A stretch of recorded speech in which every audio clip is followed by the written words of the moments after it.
G'day, welcome to another episode of SidekickTV. Today I'm joined by a familiar face again with Matt Vaughan from MV Corporate Health. Matt's joined us on a previous video where in fact you were going and getting a COVID test at the time. So I promise you're not just going to have a 55-second cutscene to my face in this video. But Matt, we're talking about slightly different stuff today. We're actually talking about the wellness programs in businesses, okay? And what that can mean for a business as an employer and for employees within them. So, Matt, if you could just tell us a little bit more about yourself and the work that you do. Yeah, no, thanks, Rick. My name's Matt Vaughan. I run a business called MV Corporate Health, and we enter personalised wellbeing programs into small, medium, and large-sized businesses. And when I say personalised, the reason I say that is because we do our best to really make it more about the people. Even though the business brings us in, really when it comes down to health and well-being, it's so, one, it's private, and two, it's always personal.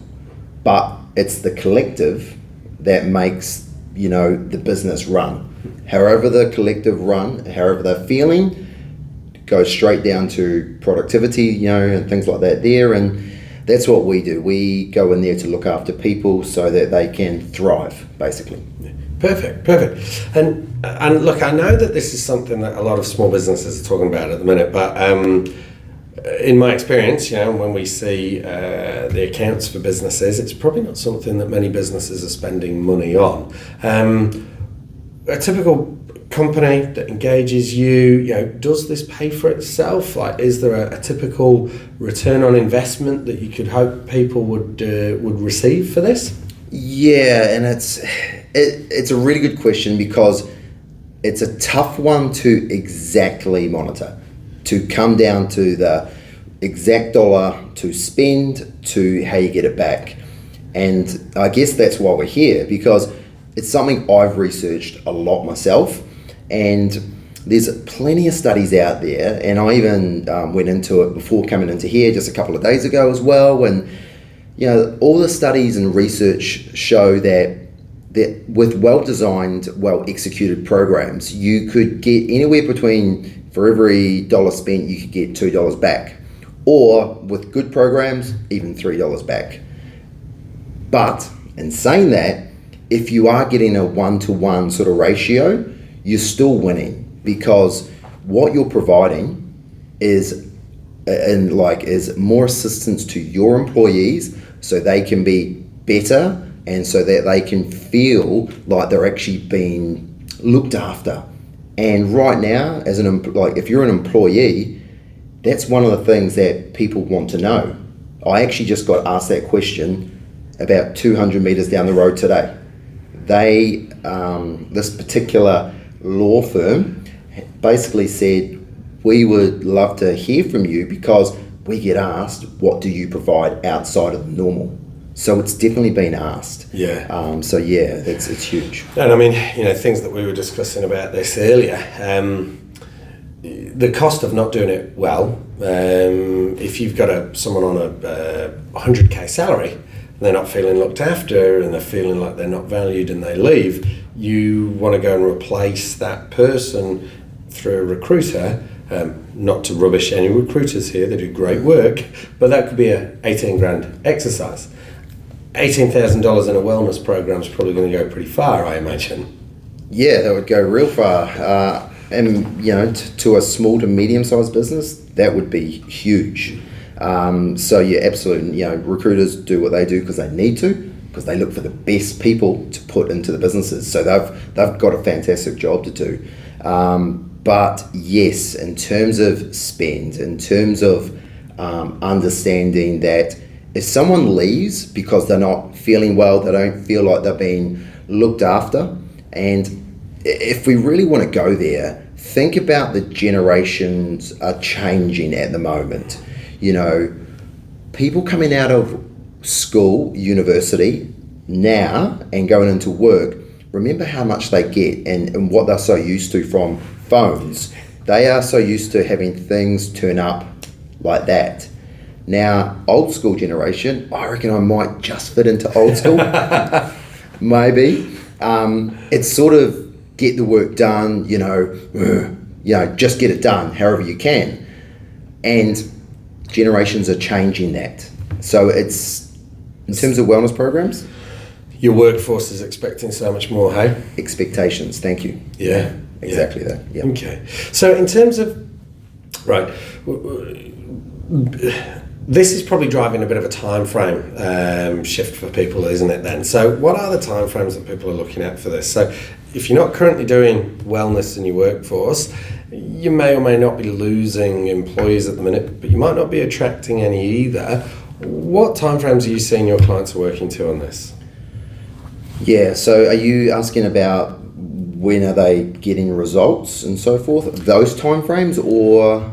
Well, both. I mean, when are we kicking into doing this for our teams, right? And then what do they get? What happens in that kind of wellness journey with a client? Yeah, so I guess I love to talk about it in think about it as if you as an individual want to go ahead and change and be healthier. The one thing that most people, what registers is they say, I'm going to go to a gym, or I'm going to get a new diet or something like that there, or I'm going to start walking or running. Probably the three main things.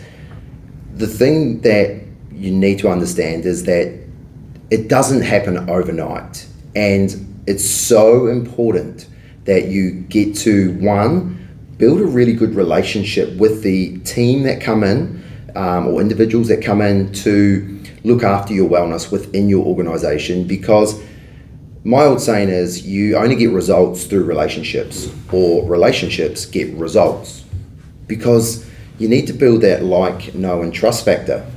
Without it, you wouldn't have business. Yeah. Like, that's a fact. The mechanic down the road, he wouldn't have recurring business, because if he isn't liked, trust and known, well, he's out of business. Yeah. It's the same for wellness. If not, it's heightened even more, because, like we said right at the very start, it's so personal, and in many cases, it's actually very private as well. I would imagine you might have cases as well where half your team, or 70% of your team is like, this is awesome, can't wait to kick into it. The rest of the team might be thinking, well, this isn't my gym. They might, and perhaps the older people in your team, I'm thinking about it, but I don't come here to get fit, right? Come here to work. Is that a challenge as well, that you're working with teams? Absolutely, and again, same conversation I had just down the road. You can't please everyone. Yeah. But wellness solutions or teams are doing their best. And talking about the whole physical side of things, like, I must admit, I designed my business not just to get the fit people fitter. That's where I used to do, say, boot camps and things like that. I love physical training. So do you, Rick, and so do multiple people that I know that'll watch this, but that would follow along. For them, physical activity is fantastic. For some people, it's the last thing they ever want to do. So you need to have programs that evolve and go with the different generations within your corporation. So someone who's never gone to a gym, don't go throwing gym stuff down them. Don't go throwing boot camps down them. Yeah. But what does everyone do on a daily basis that will definitely help them? Well, everyone eats. So you could focus a bit more on education around food, hydration, sleep. We've all got to do those things. So they are real key pillars, and I guess that's what we focus on. But yeah, there's a lot of information out there. Yeah, and so by the sounds of it, you're going to have, like you say, it's private, it's personal, so it's got to be. If a business owner's trying to do this and achieve this in their business, what kind of matrix can they be trying to track then? Like, how can they know they're doing a good job with wellness? Yeah, I think you touched on it right at the very start. Absenteeism, staff turnover, morale, things like that there. It's those types of metrics that you really want to start looking at. Like, I would deal with an HR person or someone who's head of people and culture, And one of the questions you want to ask them is, sick days. How many? Is it the same old crew doing the 5 to 10, whatever we're allowed these days? I think it's 10, isn't it? Work day? 10. Yeah, 10 at the minute. It might be 20 by the end of this interview. Yeah, I think they're called duvet days, doona days, whatever you want to call them. And if it's the same old crew doing that, plus a couple more, that's what you need to look at. Why are they disengaging? Why are they grabbing hold of every little bit they can and not feeling like they want to go to work and do the job that they're paid to? Engagement is key. Engagement is so vital to you and your establishment, your work environment. Those metrics, although they might sound a little bit fluffy, they are extremely important, and I was always taught this from years and years ago. It's it's not the fact that's important, it's what's important about the fact. The fact that somebody isn't here, you can't go and fix that. If they're not here because they're not happy, they're not feeling valued, they're not feeling welcome, they're not whatever it might be, that's the bit that's important that you want to fix. Yeah, and also, health and well-being it's about doing things proactively all the time. It's about doing a little bit a lot and not a lot a little, and look, it's probably really good that you're here. You've done training for marathons and so forth, and you put so much effort into that marathon that sometimes it's easier to fall off the wagon because every time. I wasn't even talking about you, but thank you. But that's what happens when you really put a lot of effort into that only bit of well-being, and then you fall off. You go tick, and then next minute you're 2 months down the track. You've never gone for another 5K run because 5K doesn't feel the same emphasis on what you were trying to achieve. 23 might to you feel like it's doing some work, and that's why proactive is so important. A little bit, a lot will get you to really where you want to get to in the future. So that could look like small activities in the office. That could look like small challenges that people are doing every week or every day in the office. Sit-ups, press-ups, keeping a calendar for things that you've done. Do you ever in an office make it a bit competitive, but friendly competitive? Do you kind of gamify it, or? Yeah, 100%. So I'm lucky enough to work with many of the metalcrafts up and down New Zealand as a really good example. I got one, and then I got the next one, and I got 4 or 5 on board. Now, the managers are already talking about creating something that is going to be slightly gamified, So, and why? Because it brings that little edge to an environment.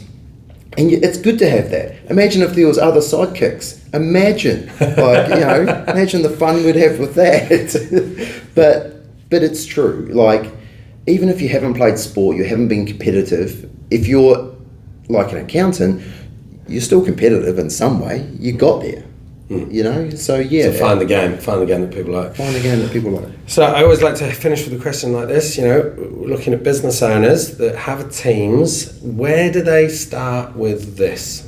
What should they be doing to look after their team? Yeah, look, I actually did a post on this a little while ago, and for me it's about, don't rush into it. Like, go and collect information, do your survey monkeys, or ask around the offices. If you've got multiple offices and so forth, ask as many people as possible. Get that 30 to 60% buy-in on something, see how it works, but be really, make sure that you're going to get a team or a business on board that they're going to be there for you.